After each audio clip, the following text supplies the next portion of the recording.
we will continue watching things go wrong without any cause of redress. If Parliament cannot come to the aid of the people, it means we are on our own. The refugees must be subjected to public participation so that Kenyans can have their say. It is not necessarily a bad idea, but it should be subjected to public participation, as the Constitution says. He claims the president has committed unimpeachable offenses. Yes, indeed they are impeachable where you have a parliament that is functional. But our parliament has been reduced to a lapdog instead of watchdog. Wow. It's very difficult in such a situation to expect impeachment. I think you watched live the impeachment of the second deputy president, Rigathi Gachagua. You watched that charade and Parliament coming up with a verdict of guilty. We did. Then you know what sort of a parliament we have. It's a sorry state of affairs.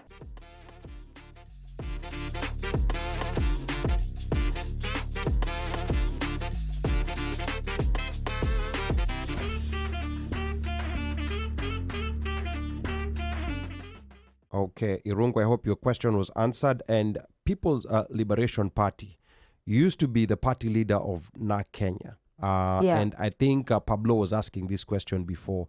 Did NA Kenya transition to People's Liberation Party, or is this a whole new outfit altogether?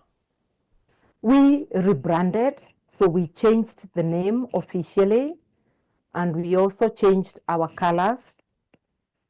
We remain the same people committed to the interests of Kenyans, committed to social justice, committed to human rights and civil liberties.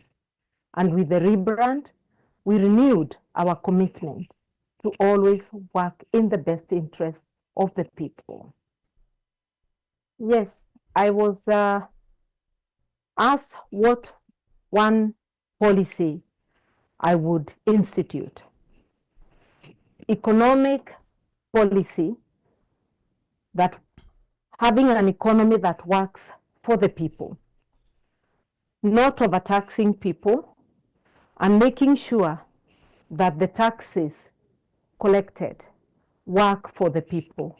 Currently, what is happening is that the state has been repurposed to serve only the ruling class. Taxes are increased. They are not commensurate with the services. Services are decreased, and the opulence of the ruling class goes a notch higher. Also, borrowing loans that are not going in for development, that are again wasted. So I would institute an economic policy that works for the people, grows the economy, and grows jobs. Now, someone has said that there is tribal parties and tribal politics. I may not fully agree with that, but I would invite every Kenyan, including the questioner, to join political parties of their choice, to help build those parties through appropriate policies, and to help institutionalize those parties, because a government is as good as the political party that forms it. Come, help us build formidable political parties that are governments in waiting and that are ready to redeem our country. The party cannot be built by the party leaders alone. It has to be by the membership. Now, I may not, sometimes I can't even read my own handwriting. You have a doctor's Let me wear handwriting. glasses. She must be a doctor. You must be a doctor. I think she's a doctor in another life. In another I life. was meant to be, but I became a lawyer. But a lawyer is a doctor who deals with the pains, legal pains. Yeah, and as your to that extent, yes, I am a doctor. Okay. Yes. Now, I already indicated that we would liberate the economy. I have seen the other question. Will Kenya government offer Descendants descendants of slaves citizenship.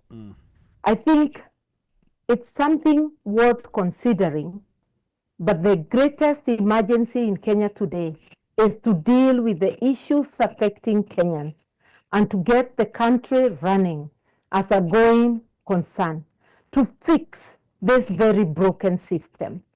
And that would be my priority, but this is something worth considering downstream. I was also told that as Justice Minister, no prosecution happened.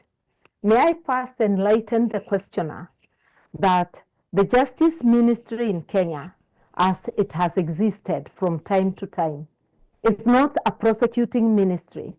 The function of prosecution firmly remains in the Attorney General's department. It is a disconnect because the Ministry of Justice becomes a coordinating and a policy ministry. My work was to articulate the government's policy on the fight against corruption, on the administration of justice, minus the powers to prosecute or coordinate prosecutions, which were in the office of the Attorney General. And there was always a disconnect between my office and that of the Attorney General. And you can see eventually they scrapped the ministry.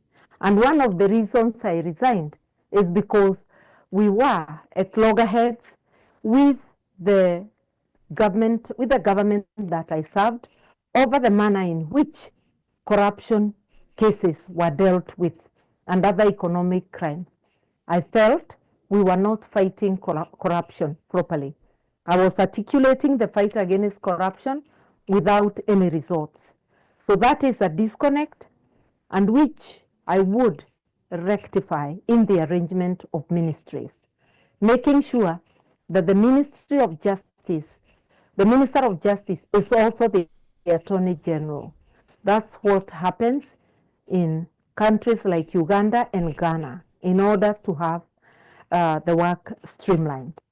So the other one, I think those were the questions. Yes. I think those were if I have forgotten anyone, you can remind me. Those were the ones. Those are the ones, yeah. Now we have a caller here. I'm going to start with 0721. 0721. Thank you for calling the OneMicShow. Please, welcome name to the OneMicShow. Name and where you're calling from, and please make your question brief. Yes, my name is Wangari. I'm calling from Dallas.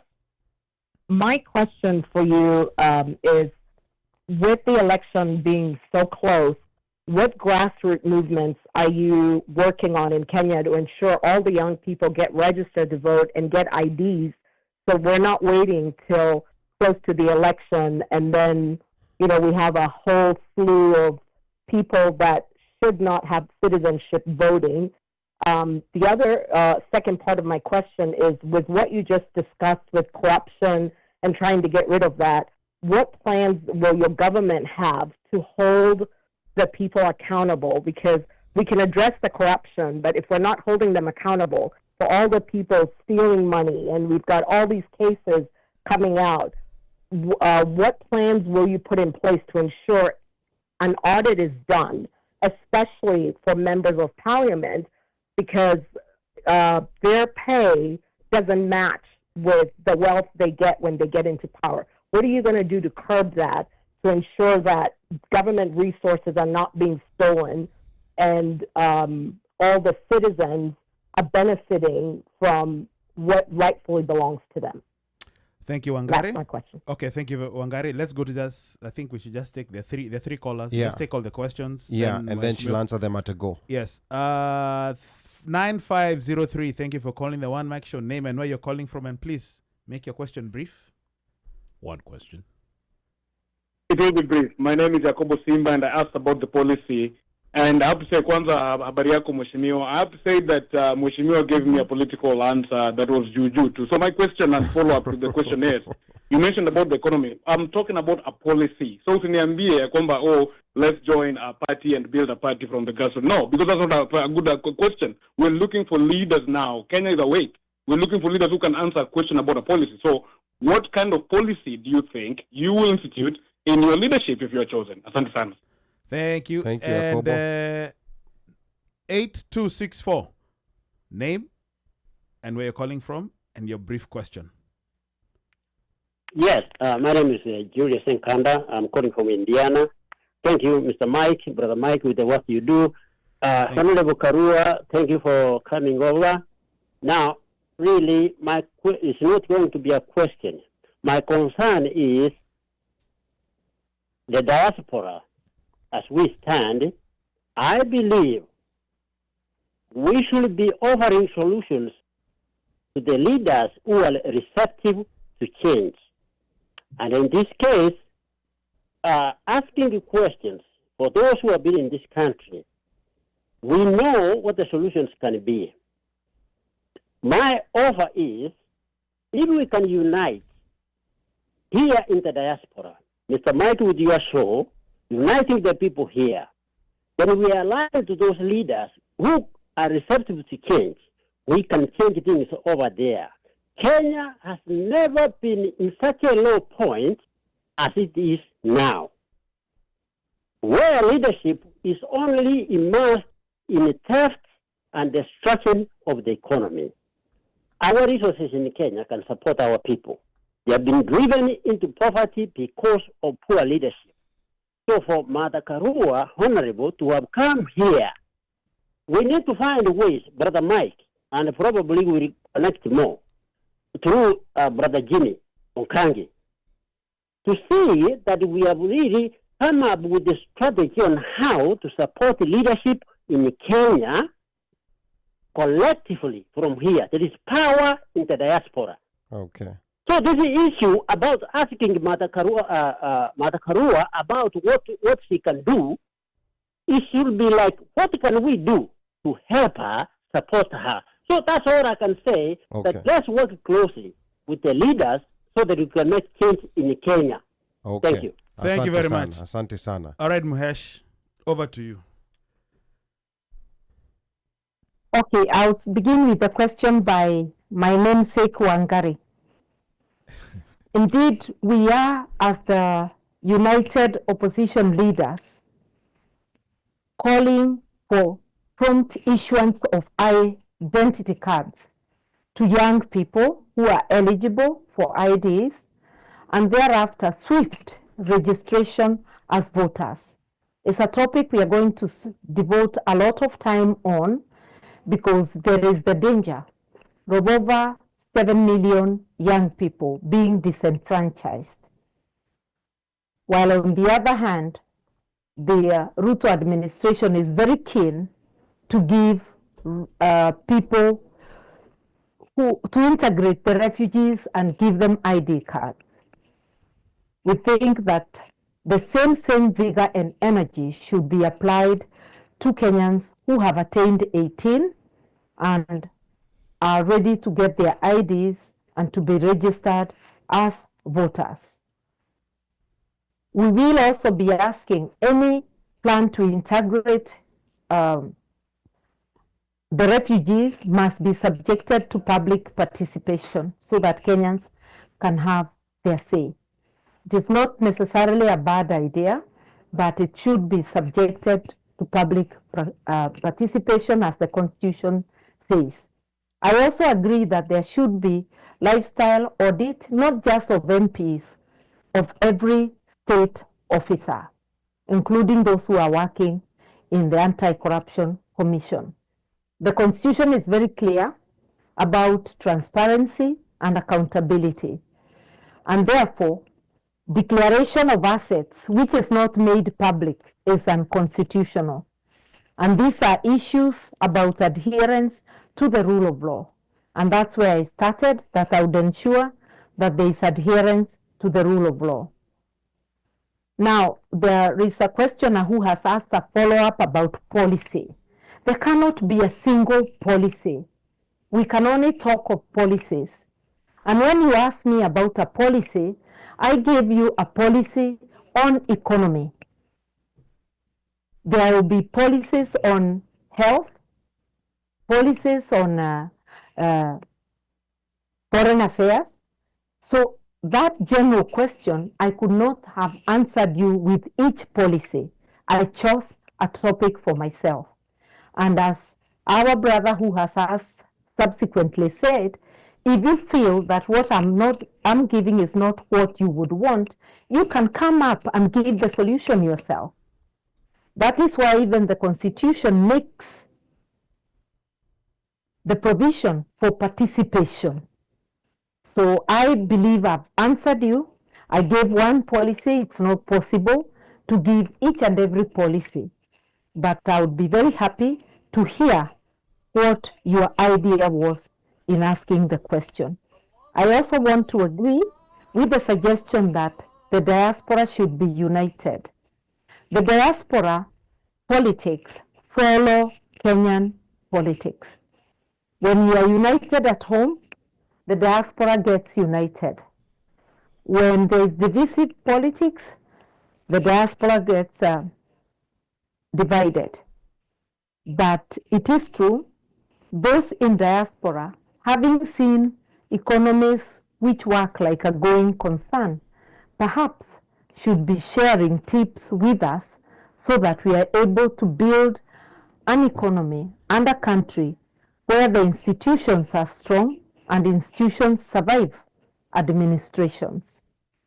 Okay, I think that's all that had been asked. Yes, thank you so much. And we are getting now close to wrap up our time with you. Of course, the show is going to continue.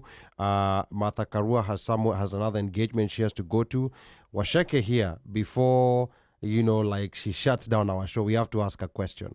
Washeke is asking, will your administration ensure proceeds of corruption hidden away in foreign banks are repatriated, seize foreign properties and businesses of government officials who are known to have been acquired via taxpayers' money? And then on top of that, I'll also add David Karaoke's question, which is asking, the Attorney General, Justin Muturi, gave a very explosive interview today about the president. Are these impeachable offenses? Honorable Martha Karua. Firstly, recovery of assets, proceeds of crime, is already provided for in the law. And the law properly applied should be able to guide us on what to do in all those instances. Strict adherence to the rule of law means prosecution of those who are culpable and using the legal mechanisms to recover what is owed to Kenyans, whether it's in foreign lands or in Kenya itself. And this is not something new.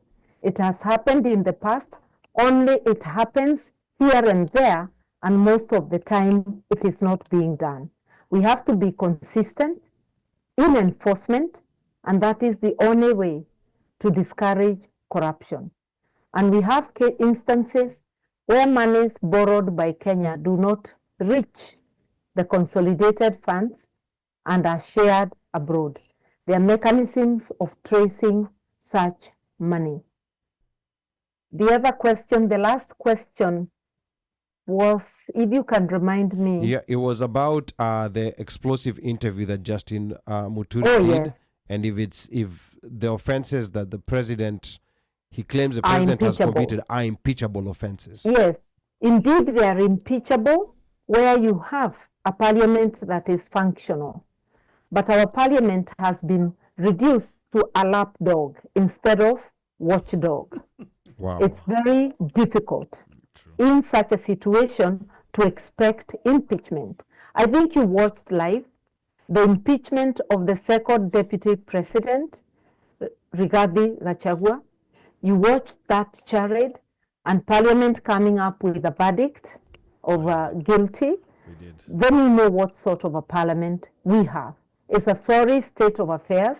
And that is why as we go to the next elections, we must have a conversation as Kenyans, whether we are going to elect value-based leaders or we are going again to elect because of transactional politics, because of what you have been given. Okay. Unless we discuss seriously the role of money in politics and agree to return to value-based leadership, we will continue watching things go wrong without any cause of redress. If Parliament cannot come to the aid of the people, it means we are on our own. A very sorry situation. These are the things we need to be highlighting so that we can prepare ourselves as we go to the next electoral cycle.